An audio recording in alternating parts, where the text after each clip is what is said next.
3 years ago, my partner and I bought our first home. It was a modest place, and our neighbors were wonderful. Life was good.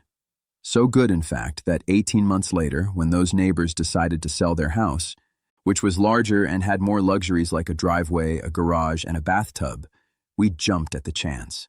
We bought their house and put our old one right next door up for sale. After reading several motivation letters from potential buyers, we chose a Polish couple.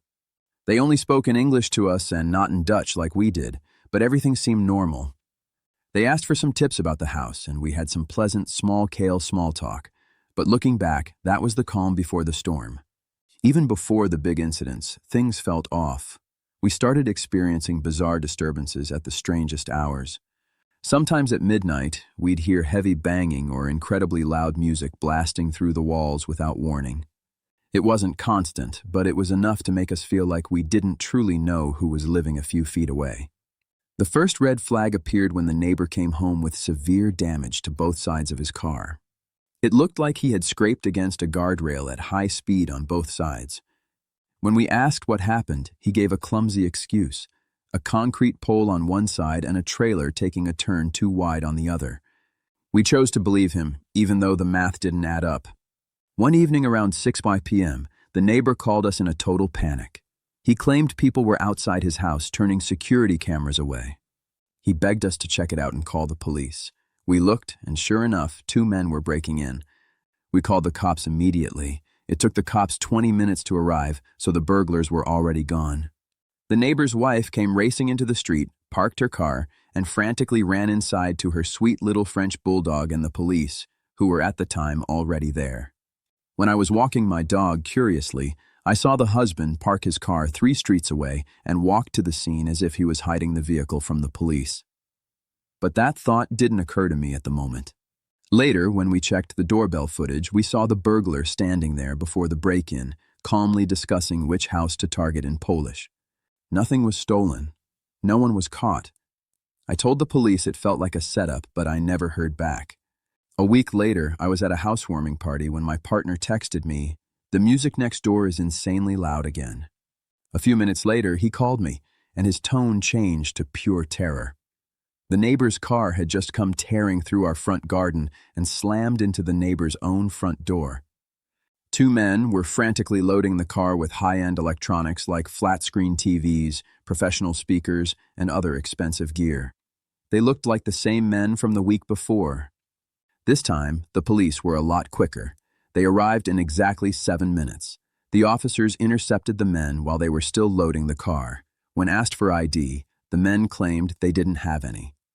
Then things got surreal. The man behind the wheel looked the officer in the eye and claimed to be my neighbor, using my neighbor's actual name. But there was a catch. In the 9 months that they lived next to us, my neighbor had never spoken a single word of Dutch. This man, however, spoke fluent Dutch with a thick Polish accent. Realizing the game was up, the men slammed the car into gear, and a violent pursuit followed through our quiet streets until the police managed to box them in and arrest them. But my partner could still hear movement inside our neighbor's house. The police went back in and dragged out a 3rd suspect. As we were inside our own home with an officer to report the damage to our property, the doorbell rang. We turned around, and there he was, the actual neighbor. He was unrecognizable. His face was a swollen, bloody mess. One eye was swollen shut, his mouth was torn, and his arm hung at a useless angle, covered in what looked like defensive stab wounds. He looked feral, aggressive, and broken. The police officer tried to intervene, but the neighbor flat out refused to file a report or cooperate. Since the victim wouldn't speak, the officer had no choice but to send him back to his house. Later that night, the neighbor rang our bell again. He was trembling. He confessed that he cheated on his wife, and he claimed that she had sent people to take him out. He begged to sleep at our house. Terrified and wanting no part of this underworld drama, we refused. My partner offered to drive him to the hospital instead. We dropped him off at 10:30 p.m., telling him we were staying elsewhere for the night because we no longer felt safe, but we didn't stay elsewhere. We went home, locked every door, and tried to breathe. At around 1 a.m., our dog started growling, a specific low growl he only uses when someone's at the door. We checked the doorbell camera, and there he was. The neighbor was back from the hospital, standing on our porch, ringing the doorbell multiple times. We sat in the dark, watching the screen in silence. Then, after what felt like an eternity, a car turned onto the street. The neighbor panicked. He scrambled off the porch and hid behind our cars in the driveway, crouching in the shadows. Watching this bloodied, broken man lurking in the dark behind our own cars was one of the most unsettling things I've ever seen. The car stopped, and a woman got out.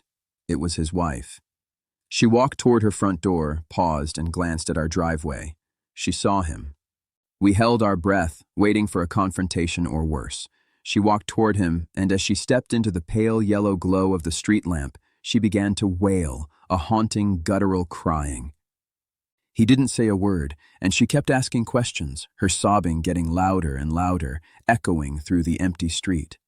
Eventually, they both got into the car and drove away. We didn't see them for 3 days. We didn't even know where their dog was. The wife eventually returned alone. She found the dog inside, and she told us she doesn't think she'll ever see her husband again. Whatever the real story is, drugs, debt, or marriage turned lethal, I've realized one thing. I don't think I want to know. This all started back in 2017, when I moved into a new house in the suburbs of Montreal, Canada, with my parents and little sister. Before I get into the story, I need to explain a few details about my room and its placement in the house for everything to make sense from my point of view. The house we moved into is a split-level home, meaning it has staggered floor levels connected by short flights of stairs. My room was neither on the main floor nor in the basement. It sat exactly in between the two at ground level. One wall shared space with the garage, and the opposite side had a large window that looked out into the backyard. At the time, that window had plastic vertical blinds with several missing panels, so even when they were fully closed, I could still see outside through the gaps. On the garage side of my room was my closet, which had large sliding mirror doors. This meant that when I was in bed, no matter which side I faced, I could always see my window reflected back at me. I started noticing things about a year after we moved in when I was 15. I remember watching YouTube videos on my tablet late at night since I had trouble falling asleep. One night, I heard something outside my window. I had left it open because it was really hot and we hadn't invested in an AC unit yet, so I relied on whatever breeze I could get. After hearing what sounded like footsteps or shuffling, I quickly paused my video and put the tablet down. The noise stopped along with the video, which made me think it had just been part of what I was watching, or maybe my imagination. I resumed the video and heard it again. I looked to my left toward the window but didn't see anything, so I eventually fell asleep. For a few nights, nothing happened, but then a couple nights later, during my usual late-night YouTube and show-watching routine, I heard the shuffling again. I paused what I was watching and listened, this time longer than before. I swear I could hear breathing now, too. I glanced at my window, but again, there was nothing. I convinced myself it was just my mind playing tricks on me and turned to face my closet instead. As I picked my tablet back up to resume the video, I saw something move at my window through one of the gaps in the blinds reflected in the mirror. A chill ran down my spine. I got up immediately and went to wake up my parents, deciding it was better to be safe than sorry. I told him what I had seen and heard, and even though my dad clearly doubted me, he went outside to check the backyard. A few minutes later, he came back, saying he had checked every corner and didn't see anything. He told me that if someone had been there, he would have heard them come in through the squeaky gate, or he at least would have heard them leave. He also checked the Ring camera, which showed no one walking around the house toward the backyard. I suggested that the person could have jumped the fence into the neighbor's yard, but he quickly shut that down, saying we lived in a safe neighborhood and that I should stop watching scary movies. Unfortunately, I believed him and went back to bed. Every couple of weeks or months after that, I'd hear things again. Each time I convinced myself it was all in my head and tried to focus on my videos or fall asleep. When winter came and everything was covered in snow, it stopped and I eventually forgot about it. But the following year, it started again. It didn't happen often, once or twice a month at most, and always past 11 p.m. I tried not to pay attention to it, even when the noises sounded like clear footsteps or deep breathing. I watched a lot of scary movies and videos, so I kept telling myself that had to be the reason. I avoided looking at the window altogether, even though I tried to believe it was all in my head. Part of me was terrified of being proven wrong. One night, against my better judgment, I looked, not directly at the window. That was too scary. I looked at the mirror instead. This time, I swear I saw the silhouette of a person.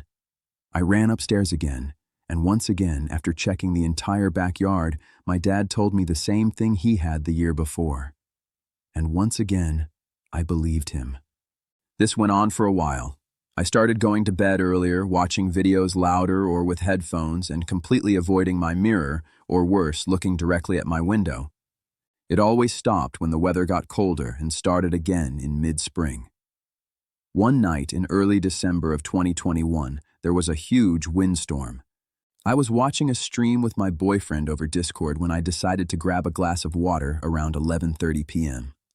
On my way, I noticed my parents sitting in the living room. It caught me off guard since they rarely stayed up that late, let alone outside their bedroom. Their faces looked tense and preoccupied. I asked if everything was okay, but they brushed it off, assuring me it was nothing. I assumed I had walked in on a conversation not meant for my ears and headed back toward my room. As I turned toward the stairs, flashes of red and blue light caught my attention through the front window. A police car was pulling into our driveway. My parents immediately stood up as if they'd been expecting it, and they rushed me to my room telling me they'd call me if needed. I wanted answers, but I knew it wasn't time to push, so I went back to my room, curiosity eating away at me. Not even 2 minutes later, I was called back upstairs. This time, they didn't keep me in the dark. My dad explained that about 15 to 20 minutes earlier, during the windstorm, he had stepped into the backyard to make sure nothing had been blown over before going to bed. While scanning the yard, he noticed the light from my bedroom window illuminating something near it. As his eye adjusted, he realized it was a man standing motionless just outside my window, staring in. My dad yelled at him and started moving toward him, but the man immediately turned and ran. He jumped the back fence effortlessly, as if he'd done it 100 times before, and he disappeared into the neighboring yards. In that moment, everything I had feared for years stopped being a possibility and became a fact. I hadn't imagined it. Someone really had been there. Terrified, my parents called the police right away and then went to knock on the neighbor's door to warn her. The older woman who lived there didn't open the door. Instead, she yelled at them to leave, or she would call the cops herself. The police eventually arrived, but since my dad hadn't gotten a clear look at the man, there wasn't much they could do beyond increasing patrols in the area and recommending we install more cameras, which we did. In retrospect, my neighbor's reaction still feels deeply suspicious to me. Why was her first response to threaten my parents when all they did was knock on her door to warn her? It raises a couple questions, such as, was she living with that man my dad saw, or had she seen him too, and genuinely thought it was him knocking? Did I know the person who stood outside my window for years? Or was it just some creepy neighbor who noticed a teenage boy's room with poorly covered blinds and took advantage of it? Did he only want to watch, or was he working up to something else? Even now, those questions haunt me. Knowing that someone was really there the entire time makes every sound I brushed off, every breath I thought I imagined, and every silhouette I forced myself not to look at feel so much more terrifying. I've since switched rooms and can't look at windows facing our backyard the same way anymore. Thank God mine now faces the street. What scares me the most isn't that it happened. It's how long it went on for without anyone knowing and how easily it could have continued.